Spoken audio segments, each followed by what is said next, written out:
It really is impactful when you go into your trading day, giving yourself permission to not be perfect. If you're wrong, it doesn't mean that it's a failure. It just means you're wrong. And you can be wrong and make money. That's what a sound model does. How can you be wrong? How can you be wrong and make money? Partials. They work every fucking time. There has never been a partial that was taken in a trade that did not yield a gain or profit. It cannot happen. A partial profit is profitable. And you take that when it offers it to you.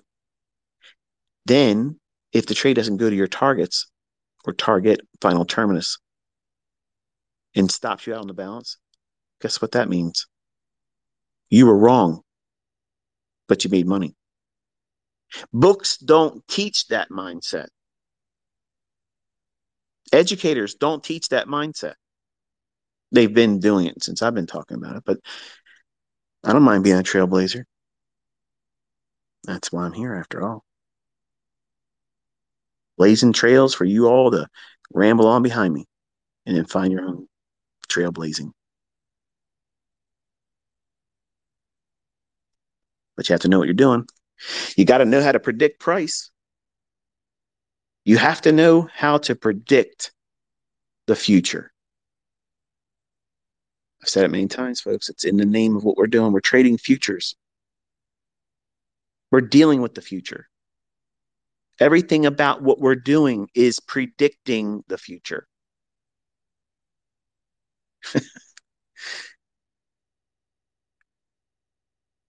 But when you don't understand how to predict with a great deal of consistency what the future is likely to do, then I guess it makes sense for someone to have the mindset that your job is not to predict the future because we don't know how to do that. So therefore, let us relinquish the pursuit of anything like that and just adopt the alternative, which is let's just react. Let's react to it. Like a knee-jerk response when your doctor takes that little rubber triangle hammer and taps you on your kneecap and your leg involuntarily just kicks up. Every time I went and got a physical, I used to always try to force myself. I'm not going to move. I'm not going to move. Boop, and my leg would jump. I'd be mad. I don't want to react to certain things. And unfortunately, because I'm bipolar, many times I'll react to shit that I don't realize I'm reacting to until I'm already revved up. And nobody can talk me out of it. They can't talk me down. It's just got to do its thing. But in trading, it's the only thing in my life that has been a means of talking, engaging, and being able to be the closest thing to normal that I can imagine as someone as a bipolar person. It's very difficult for me to stay balanced for a long period of time. And if I'm watching price action, all of my focus, all of my attention is on these fluctuations inside these candlesticks. And if I'm talking and providing a narrative in my mind, when I'm doing the live stream, like the live sessions, I'm talking to you about it, I'm literally talking out loud the things that I'm thinking. Like that's exactly what it's like in my head. Look at the Twitter spaces. I don't shut the fuck up except for catching my breath once in a while. That's what it's like in my head. Nonstop, every waking conscious moment, my mind is constantly going. There's never a period of quietness unless I'm meditating and I'm only able to wrestle with 3 or 4 things then, not 500 of them all at one time. So price allows me that beautiful distraction and my attention is there. And I'm literally talking to myself internally the very way you hear me talking over the charts when I'm doing the live streams. I'm just saying it vocally. I'm audibly making it come out of my mouth, whereas it's just in my head. I'm saying everything just like that nonstop. I'm looking for this to do this. I want this price to be here. I don't want it to go past this candle here. It can touch that. That is reading the tape. That's why I call it that. You don't need a depth of market. That's not reading the tape. That's looking at a gimmick. I'm looking at price. I'm reading price. I'm reading the minds of everybody out there looking at that same chart. Like Dr. Xavier, he goes in there and puts his little helmet on. He can get out there and get in everybody's head. That's what ICT's doing. When he's watching his 1 minute candles, I'm in all your heads. I'm the ghost in the machine. I'm in there hijacking shit. I'm in there overriding retail logic and being on the other side of what they're trying to do. I know what they're thinking when they're thinking it. I know where they're placing their stops. I know why they're going to move their stops, when they're going to move their stops, what they're hoping to see in terms of where price is going to go. As much as they don't want to say they're trying to predict price, they may not say it in the circles they hang around in, but they're trying to predict price. And I know what they want to see in price. And when I see what I know is likely to happen, and it's wrestling with that logic that they're holding on to, hoping with gimmicks and bullshit, I have a high probability trade. That's the ones I tweet. That's why they work. The things I tweet, those instances are exactly the very moment when retail logic is arm wrestling what I teach you. And it's losing. My shit works.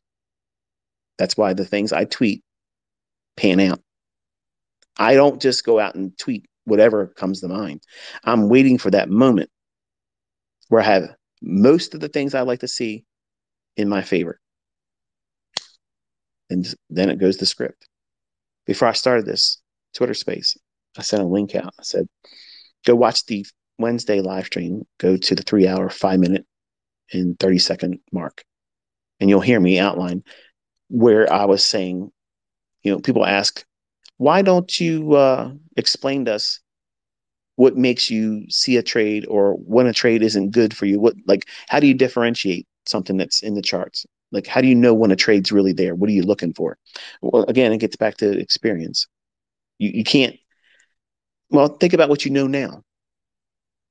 Do that for a second. Think about what you understand about fair value gaps, the 2022 model, how price goes to old lows for liquidity, above old highs for liquidity, and time of day when certain things form.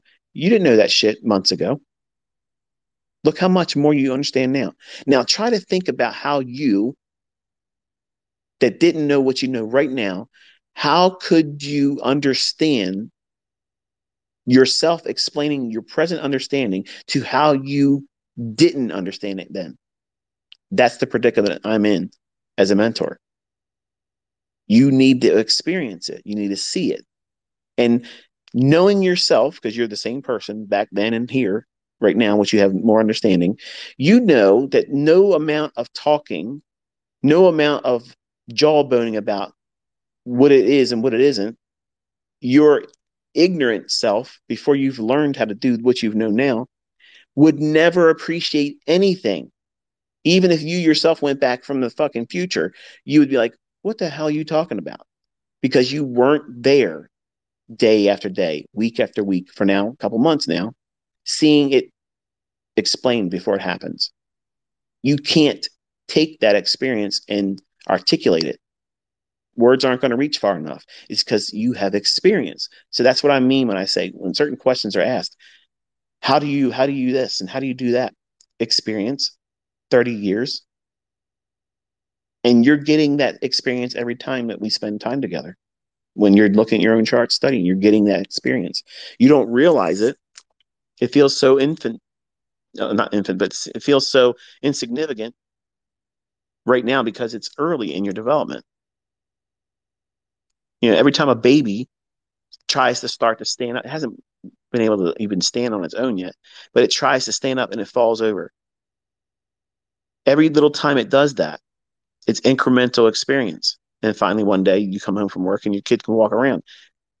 It just happens like that. But it didn't just get up out of the womb and start running around. It's incremental. But you have to have patience.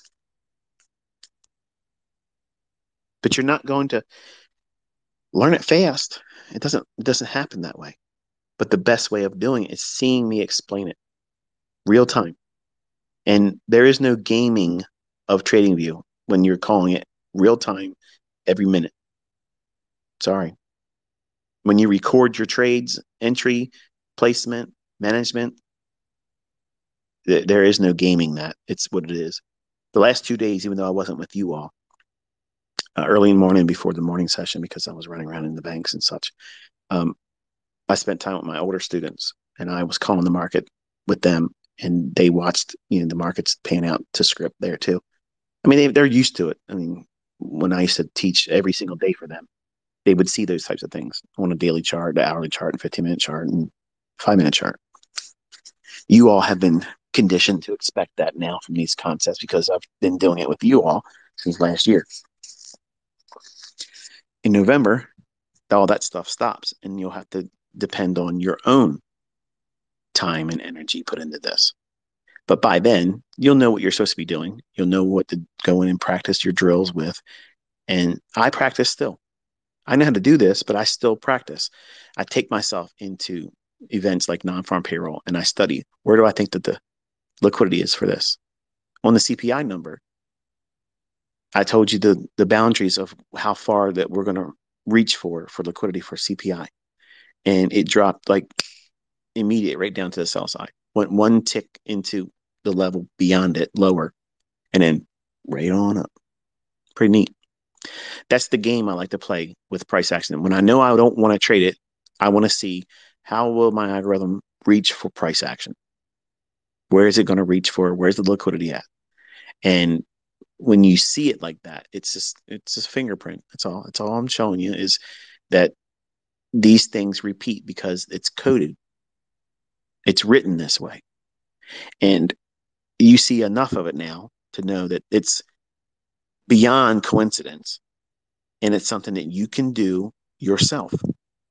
You can wait for these instances to see price do certain things to tip its hand to you, and you wait, just like smart money does. It waits for the market to tip its hand. It's not waiting for patterns to form.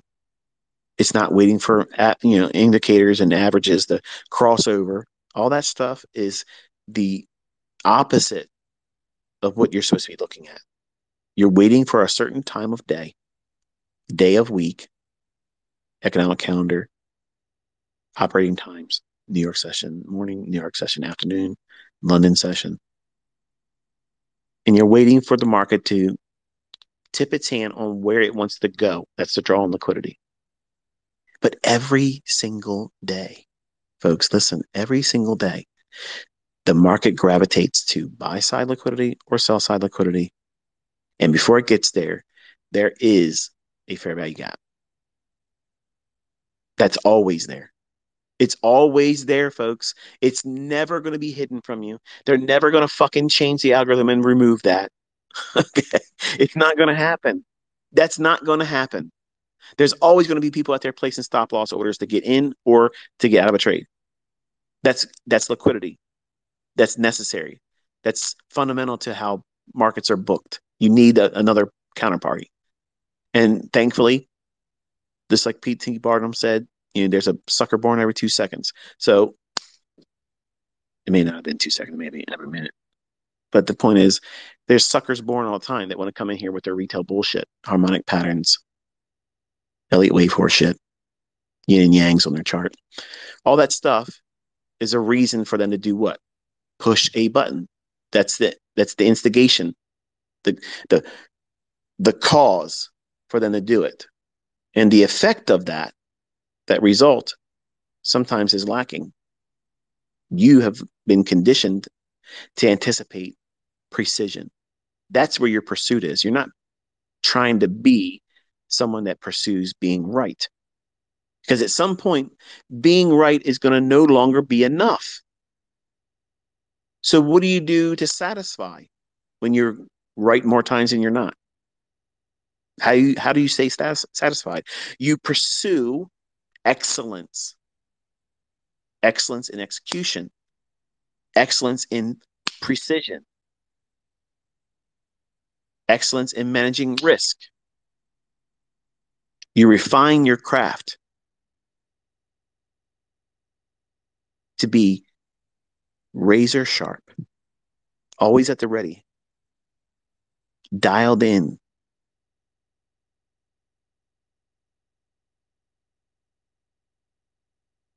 That is the pursuit. That is not, I gotta be right.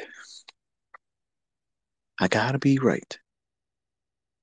When you do everything correctly through your model, the output that you get from that will be easily referred to in hindsight as you did that right. Notice the difference there? You're pursuing something else as the goal. But by doing that, you get what it is that you're trying to do initially as a new trader given to you. You get it as the result. But your pursuit is not to be right. Your pursuit is to follow the model, the logic, the plan, price action, studying what it is that you're doing, and waiting for any kind of input through your watching of price or the experience factor that the analyst is going to come welling up inside of you, speaking to you through your conscience, saying, okay, we're in troubled waters. Okay, I'm feeling a little disoriented right now. I feel that this trade is questionable now. So I'm not going to sit here and waste any time, develop a panic attack. I'm not going to waste mental capital because there might be another opportunity. And if you're bogged down with this, you won't be able to see it. So how do you do it? Half the trade off. And if I can't do half, kill it. Done. Spend 10 minutes doing something else. How hard is that? It's going to feel impossible when you're in it. But you got to remember this lecture now. This is it. This is the standard operating procedure. This is your SOP when the shit hits the fan and you are now in troubled waters and you have lost the plot about the trade. You don't even know what you're supposed to be doing. Stop loss is a problem. The target's a problem. Holding is a problem. You don't want to get out. You don't know what to do. You're like a sailboat out in the ocean with no rudder, wherever the wind takes you. And that could be scary. And it's justified for you if you lose sight of what it is you're doing and you're disoriented for you to feel that way. So the way you gain control, remove risk, half the position, take it off, and leave the charts. Minimum 10 minutes. And I promise you, you'll be able to walk back with a fresh perspective and you're not going to be disoriented. And you might see something in the chart that says, you know what? Everything's okay. And if you get another fair value gap or something else that gets you in to add another partial, you can put back on the part that you just took off. Now, see what I just walked you through? I walked you through how to manage yourself psychologically and emotionally in a time when you will experience this with real money. I promise you, you trade long enough, you're going to have this occur in your trades. The problem is if you have it frequently occurring or manifesting, you are over leveraging. That's the clearest indication that you're using too much size. If it's hard for you to hold a trade and you're questioning whether you should get out, that is always a factor with over leveraging. So dial it back, go down one size less. And if you still feel that way, go down one size less until you find that sweet spot. In that sweet spot where you put a trade on, you don't care. It might be two contracts for ES, it might be just one. And you can build a career on just that. You don't need to build it bigger than that. But once you understand how to pyramid, you can start with one contract. And every time it gives you a opportunity to enter, but not so close to your original entry that it's makes it difficult, you can, like for instance, say you want to sell short the ES. You sell short at 4,000, hypothetically, and it drops down, it pulls back into a fair value gap that's still bearish at 39.96. Okay, you can sell short one more there. It breaks down, goes into 87, comes back up to 90 into a fair value gap or a bearish breaker. You can add one more there. You're still trading one contract, but every one of these new pyramid entries is a trade in and of itself. And you gradually build up that way, but you're still a one contract trader. You're just adding more incrementally, one contract at a time. That's called pillaring. Where you're just adding one to the original position, one. Whereas a pyramid is you put your biggest position on first, reduce it. Your next entry would be on that, and then reduce that size, and then take the next trade. That's a pyramid. That's how you see me do 6 contracts, 3 contracts, one, and I'm at 10 lot. That's my, that's like my bread and butter go to. That's the thing I'm reaching for. That's why 99% of the trade executions you see me doing that. Is it advantageous to do it any other way? It's just something that's just me. I can do less. I can do more. I like to have 500 hours per point, and 10 contracts on mini will get you there. But you can go in scaling in with 6, 3, and then 1. And every time I'm adding less while there's profit behind that one. So even if it moves against me, it's not a huge compounded loss. And to understand what I'm saying is if you just go look at my examples I have on Twitter and the few I have on my YouTube channel, when I'm showing you pyramided position building, that is based on I already have equity in the trade, and I'm not going to risk that equity to a point where it's going to make me a larger loss if it goes against me once I have my full position on. But you'll learn all that stuff. We'll be doing all that stuff in the summertime, teaching you how to build pyramids and scaling in and stuff like that. But I'm not sure where I got this idea. It kind of like was on a whim tonight to talk about all this, and I hope it was helpful to you. You know, maybe if not anything else, maybe it was a little bit entertaining. But the things I mentioned in here are real world experiences. I went through it myself, and as a 20-year-old, you tend to think that you know everything when you don't know shit. And I had that moment before, whereas I know a little bit more than the average bear now, but then I really believed I knew everything. I didn't know anything. So when I got these points of panic, because I readily recognized that I was in over my head, I was doing trades that I shouldn't have been taking and building up as big as I was doing it. And I wrestled with the whole time I was in the trade. And I couldn't tell you what the price was, even though I was looking at the chart. That's how disoriented I was. And that can happen to you if you're over leveraging. You lose completely every frame of focus, all sound logic, everything completely. It's like you're drunk. And I've never been drunk in my life. But that's what it felt like, you know, looking back and thinking about it. Like I was not in the right state of mind. I had no idea what I was doing. And if anybody was to sit down and grab me by my arm and say, "Hey, Michael, listen, this is you need to get out of the trade," I wouldn't take the advice. Like I was completely underwater, drowning, but foolishly keeping my head under the water myself. And that's what you do when you blow your account. You do that. Or it's gambler's numbness, where you just sit there and you press the button. Remember the analogy I used when I went to my first year wedding anniversary, and I was trying just to lose the $100. I just wanted to lose it to be done with it. I could have just said, you know what, I lost $80, $90. I'll put the $10 in my pocket and I'll just grab an ice cream or something with my wife, and there it is. That would have been a better decision. But it doesn't feel like a better decision when you're there, because now you're pursuing something, and you don't want your pursuit to be about being right. So hopefully you found something useful in this one tonight. Hopefully I've given you something to work with in terms of managing the psychological demands that we place on ourselves as traders, and when we end up in these deep waters. And so I'll talk to you next time. I won't be doing a Twitter space tomorrow, obviously. I did one here tonight. I'm going to enjoy my weekend with my kids and my wife. And I'll be back at it again next Monday, Lord willing. Until I talk to you then. Enjoy your weekend.